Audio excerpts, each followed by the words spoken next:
সকল নিহত পুলিশ সদস্যকে যেভাবে হত্যা করা হয়েছে, খুন করা হয়েছে, হাত পা কেটে রাস্তায় ফেলা হয়েছে, আজকে আজকে একত্রিত সমবেত হয়েছি।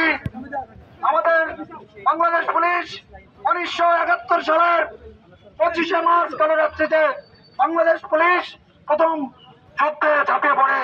রাজারবাগ থেকে প্রথম তারা নিজের বুকের রক্ত দিয়ে বঞ্চিত করে বাংলাদেশ নামক আমাদের বাংলাদেশ পুলিশের দেশের ক্রান্তি লগ্ন থেকে শুরু করে, সৃষ্টি লগ্ন থেকে ক্রান্তি লগ্ন থেকে শুরু করে আমরা যেভাবে বাংলাদেশ পুলিশ দেশ ও জনগণের সেবায় নিয়োজিত আছি, আমরা কথা দিচ্ছি আগামীতেও এই তারা অব্যাহত রাখবে।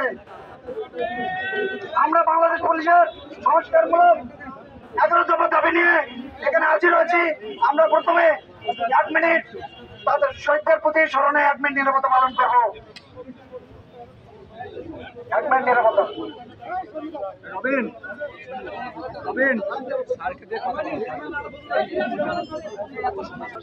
আমরা বাংলাদেশ পুলিশ আজকে সমগ্র বাংলাদেশে 11 দফা দাবি নিয়ে আমরা আজকে একত্রিত হয়েছি। বগুড়া জেলা পুলিশ আমরা একত্রিত হয়ে হাজির হয়েছি। আমাদের সংস্কারমূলক দাবি 11 দফা দাবি এখন বর্তমান পাঠ করবেন এসআই মোহাম্মদ জামাল হোসেন। আমাদের প্রথম দাবি, আমাদের একটা স্বতন্ত্র কমিশন গঠন করতে হবে, বাংলাদেশের জনগণের জন্য কাজ করবে। আমরা কাজ করতে চাই না। বাংলাদেশ পুলিশ সারা বাংলাদেশে একসাথে বিক্ষোভ করতেছে। আমরা রাজারবাগ কেন্দ্রীয় কমিটি থেকে তারই ধারাবাহিকতায় 11টি দাবি আমরা তুলে ধরছি। এই দাবিগুলো পূর্ণ করলে আমরা আমাদের ডিউটিতে কর্মরত, ডিউটিতে নিয়োজিত হব। সদস্য পালিয়ে যায় নাই। 71 সালে পাকিস্তানিদের সাথে যুদ্ধ করার সময় যখন পালিয়ে যায় না, আজকে তো আমরা দেশের মানুষের জন্য কেন পালিয়ে যাব? আজকে যে তত্ত্বাবধায়ক সরকার দায়িত্ব গ্রহণ করবেন, ওনারা আমাদের ঘোষণা দিবেন, আমাদের স্বতন্ত্র কমিশন গঠন করবেন, আমাদের যে পাওনা ন্যায্য দাবি সেগুলো পূর্ণ করবেন এবং সেটা মৌখিকভাবে হবে না, গেজেট আকারে প্রকাশ করতে হবে। আমরা আরো একটু বলতে চাই, আমাদের যে কর্মকর্তা আমাদেরকে ফেলে চলে গেছে, এখন পর্যন্ত আমাদের সাথে যোগাযোগ নেই। আমরা বিনীত অনুরোধ করবো ওনারা যেন আমাদের সাথে এসে এই কর্মবিরতি অনুষ্ঠানে অংশগ্রহণ করেন। প্রকাশ করতে চাই না, পুলিশ সদস্য আমাদেরকে শত্রু না, তবে আমি চাই তারা আমাদের সাথে একাত্মতা প্রকাশ করো। বর্তমান জেলা পুলিশের পক্ষ থেকে আমাদের আসসালামু আলাইকুম। আমি প্রথমেই এখানে উপস্থিত সকল সাংবাদিক ভাইদের আমাদের বগুড়া জেলা পুলিশের পক্ষ থেকে আন্তরিক ধন্যবাদ জানাতে চাই, কারণ তারা আমাদের আহাজারি, আমাদের আর্তনাদ শুনতে এখানে এসেছে।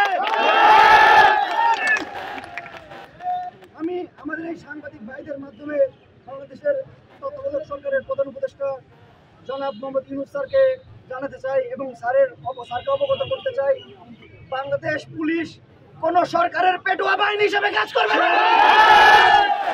বাংলাদেশ পুলিশ শতভাগ স্বতঃস্ফূর্তভাবে রাজনৈতিক প্রভাবমুক্তভাবে কাজ করবে।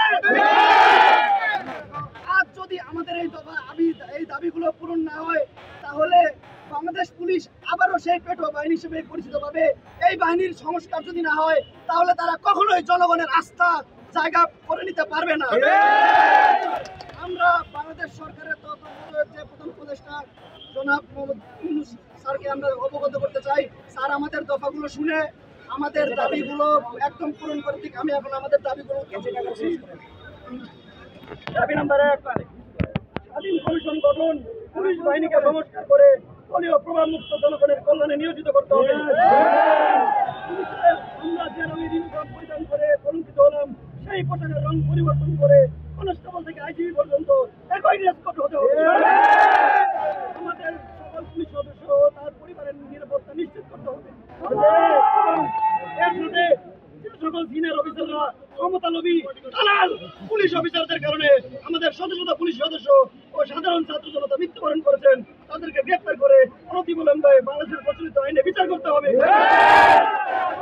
তাদের অবৈধ সম্পত্তি বাজেয়াপ্ত করে পুলিশ ও জনতার কল্যাণে ব্যবহার করতে হবে। চলমান সহিংসতায় যে সকল পুলিশ সদস্য আহত ও নিহত হয়েছেন তাদের পরিবারকে উপযুক্ত ক্ষতিপূরণের ব্যবস্থা করতে হবে। যে সকল পুলিশ সদস্য দায়িত্ব পালন করতে গিয়ে জানমালের নিরাপত্তার জন্য আগ্নেয়াস্ত্র ব্যবহার করেছেন এবং যাদের আগ্নেয়াস্ত্র লুট হয়েছে তাদের বিরুদ্ধে কোনো প্রকার বিভাগীয় ব্যবস্থা অথবা হয়রানি করা যাবে না। সেই সাথে আন্দোলনরত কোনো পুলিশ সদস্যের বিরুদ্ধে বিভাগীয় ব্যবস্থা গ্রহণ করা যাবে না বলে মর্মে লিখিত অঙ্গীকার করতে হবে। সকল পুলিশ সদস্যের অন্যান্য সংস্থার চাকরির মতো আইন অনুযায়ী 8 ঘন্টা কর্মঘণ্টা নিশ্চিত করতে হবে। প্রয়োজনে যদি 8 ঘন্টার বেশি দায়িত্ব পালন করতে হয় তাহলে ওভার টাইম হিসেবে গণ্য করতে হবে। নিয়োগ, প্রশিক্ষণ, পদোন্নতির বৈষম্য দূর করতে হবে। শুধুমাত্র কনস্টেবল ও এসপি ও 2 ধাপে নিয়োগ প্রদান করতে হবে।